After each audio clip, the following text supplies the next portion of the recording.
How many of you ever played the game of life, the board game that has survived so many generations? Awesome, right? Do you know this? The game of life was originally created in 1860. The game was America's sort of very first popular parlor game. If you're familiar with the game, it simulates a person's travels through his or her life from college through retirement, with jobs, marriage, possibility of children along the way. The modern version, the version that we're used to with the little spinner and all that, was sort of recreated in 1960. And in the 1960 version, the game ended once each player reached the square that said the Day of Reckoning. And they had to choose between millionaire acres, they could get there if they had a lot of money, or trying to become a millionaire tycoon. That was for those that didn't have much money at the end of the game. And you all risked the being sent to the poor farm. And the wealthiest person at the end of the game was declared the winner of the game of life. You know, in 1960, and each decade after that, for like the last sort of every 10 years or so, they would make slight updates or adjustments to the game that represented the sort of the culture of the day, and then they'd reissue a new version of the game.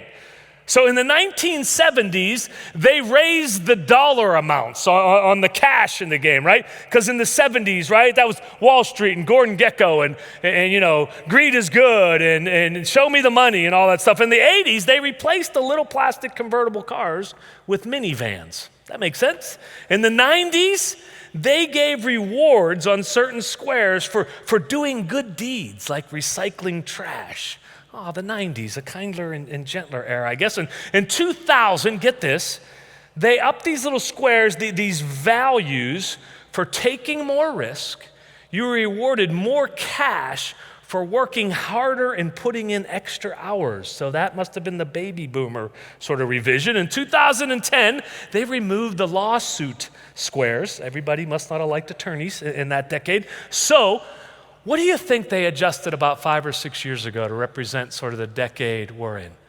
What do you think they did to add to the game to make it more relevant for people of our time? Any guesses on that? Well, here they go. They included pegs and squares for acquiring pets. Hey, we do love our pets, right? They go to work with us nowadays. They travel with us. They go to pirate games. You know, we dress them up in little outfits. So here's a more serious question. How you doing at the game of life? See, in this 3-part series, we want to look at 3 areas of your life, 3 relational sort of areas. Today, the game of life where we live. And I mean that, like where we live. Our neighborhoods, apartment complexes, dorm rooms, our families, those that we do life with. In week 2, next week, Pastor Dave D'Anzo will talk about the game of life where we work, our jobs, our careers. In week 3, we're going to go live across all of our locations, and we'll talk about the game of life, you know, where we play, where we spend our free time, those that we interact with and share interests and hobbies and, you know, associations with away from work or maybe away from family. I'm really excited about this series. It's going to be, I think, a really great journey. But before I dig in, I just want to take a moment and just pray over all of our locations. So Father God, I know that this many people, this many campuses, that there's some people right now that are struggling in life. They've just been met with some unforeseen challenges. There's some relational struggles. And God, I would just ask that in this series where we take a look at how to love well where we live and where we work and where we play, would you meet us there? Would you give us some wisdom and insight as we move forward in life together? Lift that up in your Son's name. Amen. So the gospel writer Luke, in chapter 10, verse 25, he records this. He says, "And behold, a lawyer stood up to put him," meaning Jesus, "to the test, and said this, 'Jesus, teacher, what shall I do to inherit eternal life?'" So a lawyer stands up and he says, "Hey, Jesus, how do I win at the game of life? Like, what do I have to do well in this life in order to, you know, on reckoning day, I'll be good to go?" And Jesus should have pointed out to this lawyer that lawyers will be eliminated from the game in the year 2000, but instead, he actually asked him a question. He says, what is written in the law? How do you read it? And the attorney, he answers, you shall love the Lord your God with all your heart, with all your soul, and with all your strength, and with all your mind, and your neighbor as yourself. And he said to him, hey, you've answered correctly. Do this and you will live.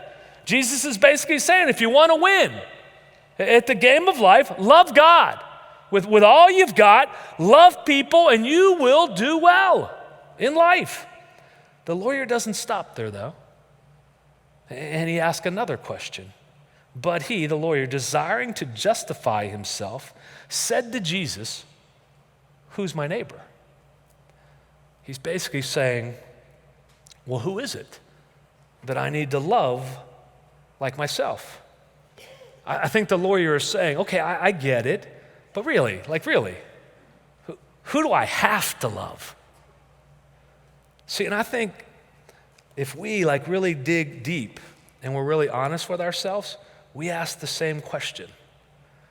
We know we're supposed to love everyone, but surely that doesn't mean everyone. See, I can say without hesitation that right now in my life, there is absolutely no one that I hate. But there are some people that I really don't want to love. People that cause me to look for a loophole in what Jesus just said. See, and I've got bad news. I don't believe there's any loopholes. So do you love your neighbors as yourselves? And right now, for the beginning part of this little talk, I really mean your neighbors, like the people across the street, the people in your dorm, the people in your apartment complex, the people where you live. Do you love those neighbors as yourselves? See, and as I was writing this little section of this sermon over the past couple weeks, I just want to admit to you that this was really tough for me to write because I don't always love my neighbors. There are times that, I don't really want to be bothered. I'm a pastor and I've got all of you to love all day, all the time. And sometimes when I go home, you've siphoned all the love out of me, and I just don't have anything left for my neighbor. And I'm a friendly neighbor, but I don't think I'm always a loving neighbor. And I don't think that's acceptable to God. See, I think at times I'm no different than this lawyer. I'm looking for loopholes. I think at times I can be a selfish neighbor. Because, when I'm about to or feel like I need to engage and love on one of my neighbors, I sometimes ask myself, what's this going to cost me? What am I going to have to give up to engage here, or to love this person or this family well? Am I going to have to give up my time, my stuff, my day off, my patience? And I also feel like at times I've been taught that the reason that I should love my neighbor is to win them to Jesus or get them to come to church. So my loophole is, I'm a pastor and I've already talked to them about that and they didn't want anything to do with it. They're really super involved in the church down the road, so now I can just be friendly. I don't have to love them. But see, friendly's not enough to win at the game of life. We're called to love the people really well where we live. See, I know that some of you might be saying right now, Scott, I get it. And I can, and I should do better, but listen, there's some people in my life that have really wronged me, that have really hurt me, that have really offended me, that have lied to me, that have disrespected me, and I don't want to. I can't. I'm not gonna love them. Okay, so some wisdom here. Let's dig in a little bit around that topic. Romans 12:21, the Apostle Paul says this, do not be overcome by evil. In one version, he says, do not let evil conquer you. So now stay with me. Paul is making this statement in the context of when we've been hurt. He's making this statement in the context of when we've been offended, wronged, lied to, disrespected. He is saying when that happens, it's actually possible for us to respond to those people in a way that will lead us to evil. So let me back up just 3 or 4 verses and try to give us some context to what he meant by that. Backwards to verse 17, it says this: repay no one evil for evil, but give thought to do what is honorable in the sight of all.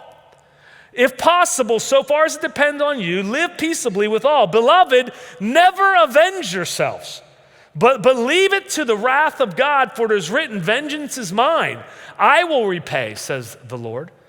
See, I think too often, I believe that when someone has done something wrong to me, when I've been disrespected, and whenever I sort of go back at them, well, it's not revenge, it's justice. I'm just paying them back. I'm just trying to balance the scales. See, I think too often we don't say it aloud, but I think if we really listen to our hearts, I think in these situations when we're wronged, we say, I am right, and I want revenge. Or maybe some passive-aggressive tendencies, rather than maybe paying them back, what we do is we just hold it over them, what they did, right? We ignore them. We're rude to them. We make sure everybody else knows what they did. Any passive-aggressives out there today, right? You're the master of the cold shoulder. You're the master of the email instead of the conversation, right? See, in these moments, when you were disrespected or wronged, have you ever felt like, maybe you've even said this out loud, but you say it in your mind at least this: listen, you owe me an apology. You ever thought that? When somebody's disrespected, wronged you, offended you? See, we feel like that there's a debt that needs to be repaid. I'm right, you're wrong, and you owe me. But I think there's 2 problems with that. And the one problem is this: first, how do you measure what you're owed? Like if I lend you $50 and I don't pay it back, then I owe you $50, right? But it seems like it's always more complicated than that in life. What if someone wastes your time? How do you measure that? What if someone you trusted breaks a promise to you? How do you measure that? How do you know when you're even? Well, what if someone took your innocence or took advantage of you? How do you measure that debt? See, and I think the second problem is we always feel the offense greater than the offender. We feel it greater than the person that maybe offended us. Let me show you what I mean. See, when my girls were little, one of them would walk up to me and say, Dad, Erin hit me. And Erin would say, no, I didn't, I just tapped her, right? I just tapped her. Or, Alyssa stole my favorite outfit. And Alyssa would say, no, I didn't, I just borrowed it, right? See, we always feel the offense greater than the offender. Man, I don't know about you, but I come across so many times where neighbors or family members haven't talked to each other in years over something. They get to the point where they can't even remember what started it all. And often what started it all was really just a tap. See, the text says that playing the game of life means do not seek revenge. Leave that up to God. We're to do what is honorable in those moments. As far as it depends on you, live peaceably with all. And all means all. There's no loopholes here. The Apostle Paul, he's not saying that people shouldn't face the consequences, or even in those rare occasions have to face the law for what they've done. Please hear me. You can press charges without taking revenge, right? There's times where, and I think they're just few and far between, but there are all these awful experiences where we need to get maybe the law or someone else involved. But Paul, I believe what he's talking about here is when these times when we take matters into our own hands in the everyday life experiences.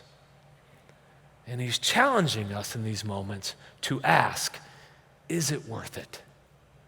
I think what Paul is challenging us to do is to release them of the debt. Don't look for revenge. Release them of the debt. See, but he takes it a step further in verse 20. He says, in the contrary, if your enemy is hungry, feed him. So if somebody's offended you and they're hungry, give them something to eat.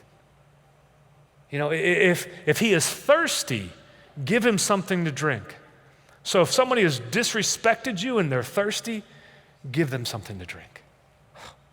For by doing so, you will heap burning coals on his head. What does that mean? It just means that, like, by you turning around and responding to their offense with goodness and with love, it's going to burn.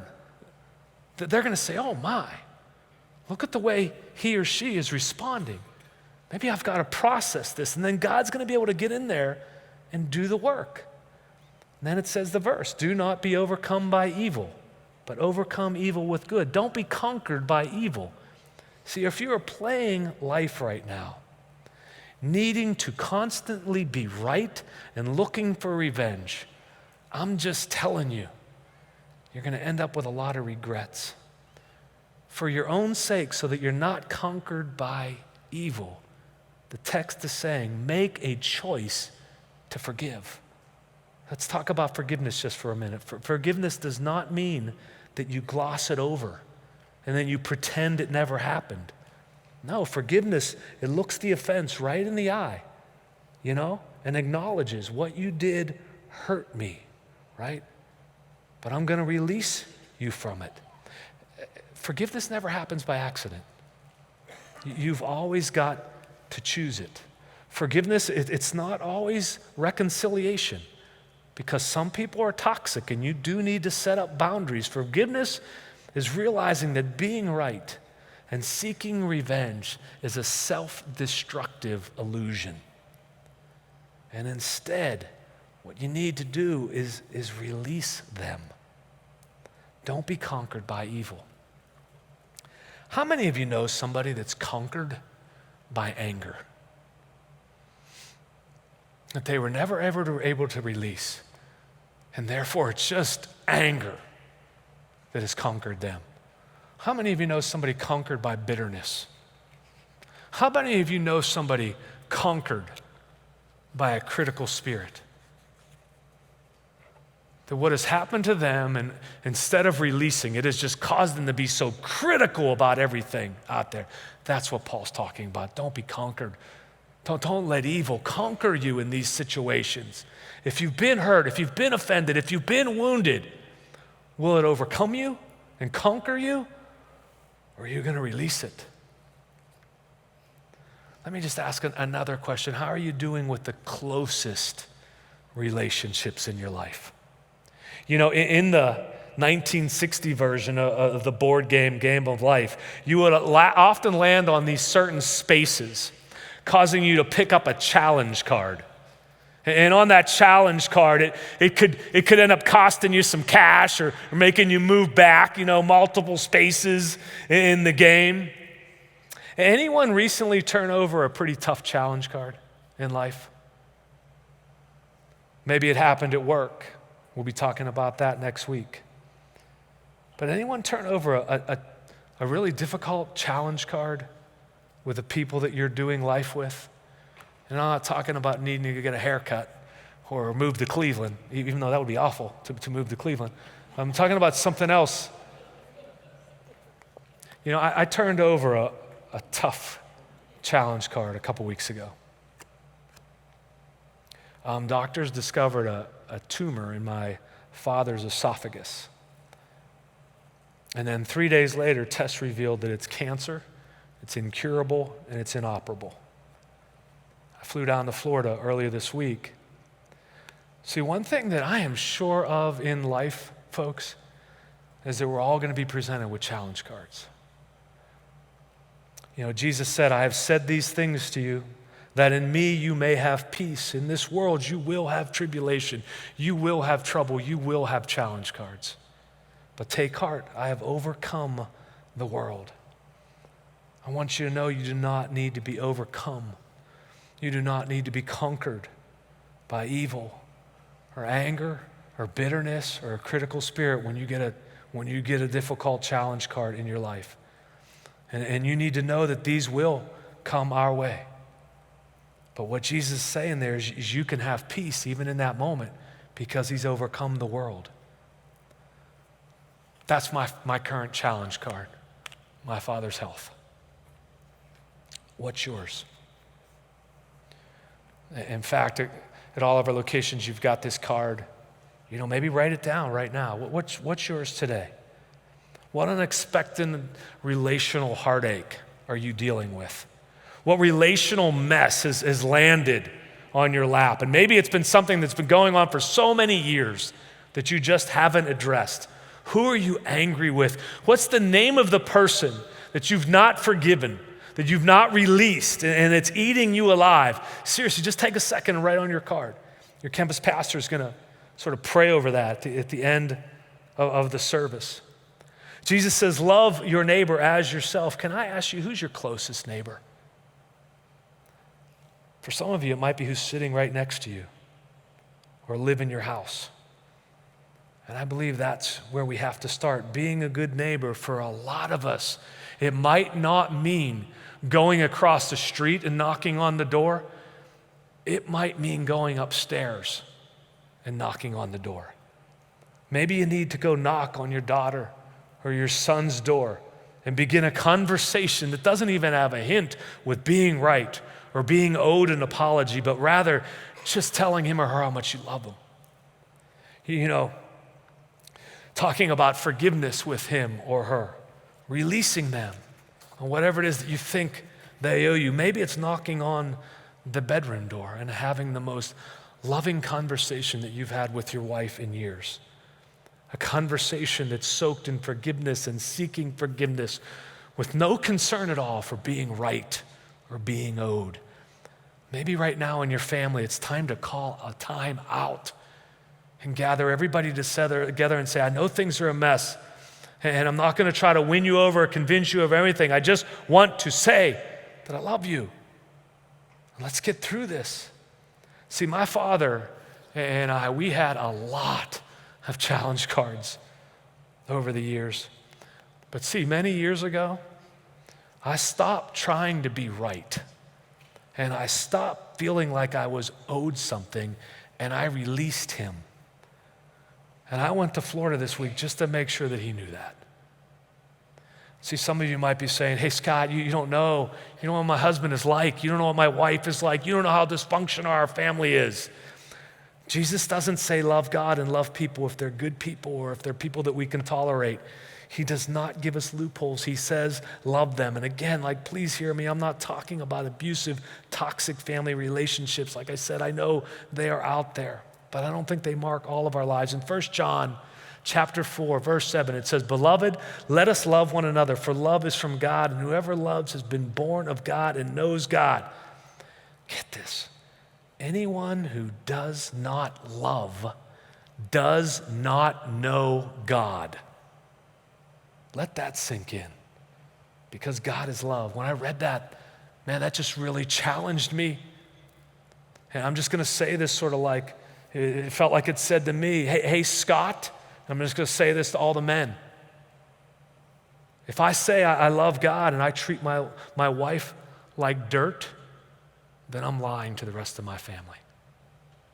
Women, if you say that you love God, but all you do is demean your husband, you're lying to your family. Kids, man, if you say you love God, but all you do is disrespect and disobey your parents, you're lying. Jesus' brother James said we cannot just be hearers of the word, we've got to be doers. He's basically saying we can say we love God all we want, but it comes down to our actions. See, I believe if we are truly going to win at the game of life, then we must first love the people where we live well. Only one thing makes that possible for me. And it's not because, my family is awesome, and certainly not because I'm awesome. It's not because my family, they love me back so well. It makes it so easy for me to love me. They live up to every single expectation I have for them. If you're waiting for that, you're going to be disappointed. It's because the love of Jesus is changing me. See, my prayer is that Christ living in me will change me so that I can live better. I cannot play the game of life without Jesus as the Lord of my life. And if you are here today and you're going through life without Jesus, man, I beg you to consider inviting him into your car, into your little plastic minivan as you journey through life. Jesus in your heart will help you love. It will help you navigate the challenge cards of life. And without him, man, you're on your own. If you're playing the game of life without Jesus right now, can I ask you a question and ask you to be really honest with yourself? How's it going? The 1960 version of the board game of life ended with landing on the day of reckoning square. And if you had the most money, you won. All of us are going to face a day of reckoning, and it will not matter how much money you have. See, it's been a tough week because knowing that my dad's day of reckoning seems to be approaching a little sooner than we thought. See, but the problem is, my father continues to drive his own car. His theme song in life has always been, I did it my way. He wants that sung or played at his funeral. Like, that's really sad. Years ago, I realized that doing it my own way was not working. And by the grace of God, I decided to get over myself and give my life to Jesus. And I've had so many challenge cards come my way. And because of Jesus, without Jesus, I would have been lost. I would have let bitterness and anger and a critical spirit just own me. But with him, I've been able to press through them. My life has been so full, so filled with the power to forgive, with peace. Don't wait till your day of reckoning to yield your heart and life to the one who paid it all for you. I saw this quote from this 12th century German theologian, a minister, a man named Meister Eckhart, and he said this: if the only prayer you ever say in your entire life is thank you, it will be enough. When it comes to God, it's a simple acknowledging to Jesus, thank you, and then yielding your heart to him. Is there anybody across all of our locations today that has not done that? That wants to do that, that's not sure they've done that? It's just a simple prayer. It's just a simple thank you. Sometimes we way overcomplicate it, and I want to give us across all of our locations just a moment to do that if you want to right now. So can we all, just everybody, all campuses, just bow your heads, shut your eyes really, really tight. And if that's you, and maybe you're tired of doing it on your own, doing it your way, you know it's not working so well. Hey, maybe you're not sure, or maybe you never have just yielded your heart to Jesus. You can do it right now. It's a simple prayer with all eyes closed, no one looking around. Just say, Jesus, thank you. Thank you for dying on that cross, for the forgiveness of my sins. Jesus, thank you. Please rush into my life right now. Just keep our eyes shut. When you say that prayer, the beautiful thing is that when God looks at you, he doesn't see your sin, he sees his Son in you. And he calls you a son or daughter of the Most High God. So if that was you right now, and all heads are bowed, no one's looking around, all locations, just as an act of just sort of showing it to him, just take your hands and turn them palms up, just in front of you. Just turn them palms up, and then just hand your life to Jesus. Just hand it over to him and say, thank you. Please receive my life. I love you, Lord. In your Son's name, amen. Hey, look back up at me across all locations. If you said that prayer, here's what I want you to do. Man, find our elders or up front. Some locations are in the back of the church, some on the side. Come up and see an elder and just say, hey, I prayed that prayer. And they're just going to pray over you, sort of seal it with you, talk it through with you. It's a big deal. It'll change your life forever. And then right now, just if you've got that card in your hand, what's the situation? What's the relational situation, issue in your life that's causing a problem, that's causing heartache, that maybe is causing you to allow angerness and bitterness to seep in? What is that? Just take a second right now, seriously, and jot it down. Your campus pastor is going to step up onto your platform and close out your location. Hey man, next week, part 2. I love you all.